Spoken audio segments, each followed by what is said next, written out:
I want Luffy to leave no doubt that he is an emperor of the sea. If you want it to be correct English, it probably would be more without a doubt, but I like this wording a lot better because leaving no doubt in essence is emphasizing something that seems certain or very likely to you. And there is no question that Luffy deserves to be a Yonko after everything that he's done throughout the series, his strength, his influence, the connections that he has. But how strong is he? Can he fight someone top tier when they're both at 100% and win? Because something happened in chapter 1091 that inspired me to make this video. But if you guys enjoy regular anime content, make sure you guys like the video, subscribe to the channel, and hit the notification bell. I greatly appreciate it. With that out of the way, my name is Potential Unleashed, and let's talk about why Luffy versus Kizaru has been the fight that One Piece fans have been waiting for. Some people are going to claim that Luffy fought Kaido and he is a top tier character, which is 100% true. The community even argues whether or not if Kaido is the strongest character in the series. But when they were fighting, Kaido was not at 100%. He fought multiple people. He was lifting the Onigashima at the same time while he was fighting those individuals. And to be fair, Luffy wasn't 100% either before he got to the rooftop. He fought against Apu, took some attacks from him. He fought against Ulti. There were some random beast pirates that he interacted with. But at the same time, compared to Kaido, Luffy had time to recover and take a break. We saw when he got knocked off how he ate meat, and when he was unconscious, he was able to have some time to recover. Luffy versus Kaido, if they were both to fight at 100%, Luffy now unlocking year 5th, having the new haki that he learned in Rio and advanced conquerors versus a 100% healthy Kaido 1v1. Who wins? I'm putting my money on Kaido, and some people are going to reference the road to laughter. I believe it's 1053.4. They're going to use that statement a little bit out of context, claiming that Luffy is stronger than him, and that's not what was stated. In the Road to Laughter little chapter, it was stated that Luffy defeated him with badge range gun, which is true. But this singular attack doesn't make him stronger than Kaido, because if we're keeping count on how many times someone was overpowered or knocked unconscious or defeated on Onigashima alone, then the score would be 4-1 to Kaido, which is not the point of this video. But I just wanted to make mention to this because people will talk about how Luffy fought against top tier characters. What inspired me to make this video is because of the things that happened in chapter 1091. Kizaru has made his move.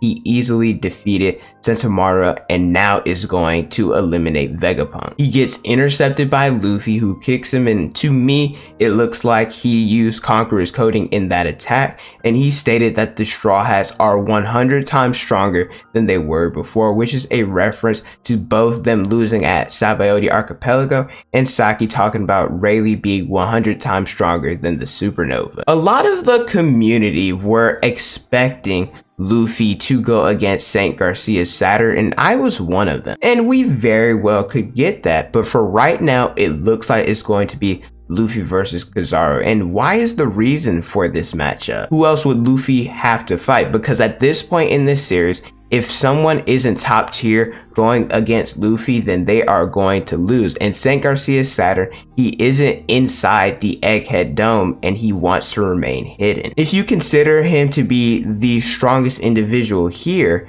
then I can understand that, but he's not at the battlefield at the time. And so since Kizaru is there, technically he will be the strongest one in the battlefield, and Luffy always fights the strongest opponent. There's also Zoro, who is fighting against Lucci, which was a bit unexpected to me. I would have rather seen him fight Sanji, simply because I think the choreography would have been better because of the way that they fight. But nevertheless, it's Zoro versus Lucci, and Even though I wasn't expecting it, I'm not mad at it. Lucci is currently the second strongest enemy here, and Zoro always fights the second strongest, and the community has wanted to see Zoro versus Lucci for a long time. This is because what happened whenever they were at Water 7 and how Luffy and Zoro got sent flying by Lucci, and Luffy, he got his get back. We know what happened. He ended up defeating him at Enies Lobby, but Zoro, he didn't get to fight him, unfortunately,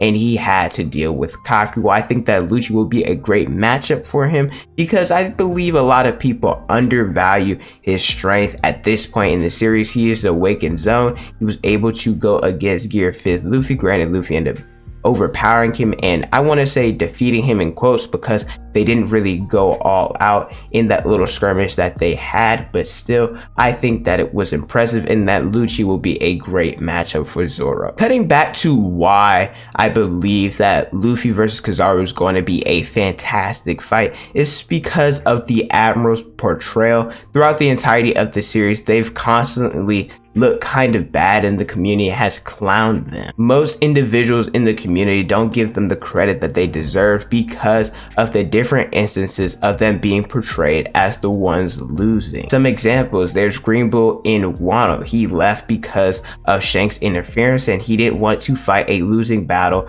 with the Straw Hat Alliance that were there and then the Red Hair Pirates as well. Fujitora and Greenville versus the Revolutionaries, they were fighting at Mary Jo in order to defeat the Revolutionaries, but at the same time they were trying to protect the Celestial Dragons, the buildings, and the civilians that were there. And I know this is not canon, but Fujitora and Kizaru in Film Red, they stood down whenever Shanks was ready to fight because of the different civilians that were in the area. So the Admirals never have had the opportunity to really go all out because of different things that they are trying to protect. Another one I forgot is at Marineford. They were fighting in order to not allow Whitebeard and the Alliance in order to destroy Marineford. So yeah, they fight a defensive battle and they hold back a lot, which makes them not look good in certain people's eyes. I'm really hyped about this matchup because this will be Luffy's first time fighting against an Admiral one-on-one with equal footing. Each time that he went against an Admiral, he was the underdog in the fight and he stood no chance. The Admirals are considered the Navy's strongest fighting force, and whenever someone would meet them, the first instinct for them was to run. When you look at his fights in the pre-time skip, and I guess you could say early post-time skip against Aokiji, he was easily defeated and he was frozen solid. Sabaody going against Kizaru, that was the main reason why they were separate, was because his strength was too much for them to handle at this time. At Marineford, there was the scene of him challenging the different admirals where he got Jinbei's assistance in order to get closer to Ace, and I think the scene was dope, fantastic, and I applaud Luffy for getting that far, but at the same time he stood no chance. Akainu, Aokiji, Kizaru, they all bullied him, and Akainu gave him that famous scar on his chest. And these were all pre-time skip. Luffy was constantly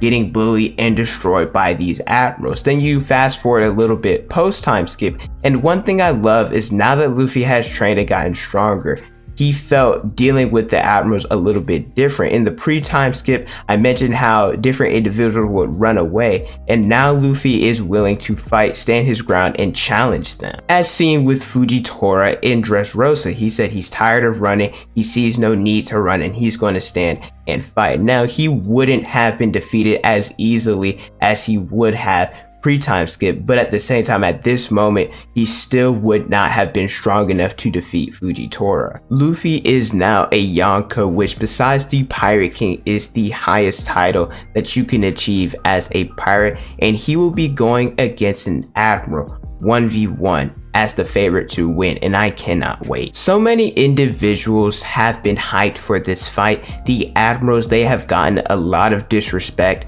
ever since Marineford, and now they'll finally be able to showcase what they can do. And same with Luffy. After defeating Kaido, some people in the community have overrated and some have underrated his strength, and he'll have a chance to prove the doubters wrong if he's able to fight and defeat Kizaru one-on-one, and I think he will, and I can't wait to see it. But let me know how you guys feel about this fight in the comment section below. Do you guys think it will be a full-fledged fight, or do you think something will happen where the fight gets stopped and we won't get to see Luffy versus Kizaru full 100% going all out? But thank you guys so much for watching. Don't forget to like, comment, and subscribe. Hit the notification bell so you guys never miss out a new video. Follow me on Instagram, Twitter, and TikTok is on the screen and in the description below. Thank you guys so much for watching, and don't forget to unleash your potential.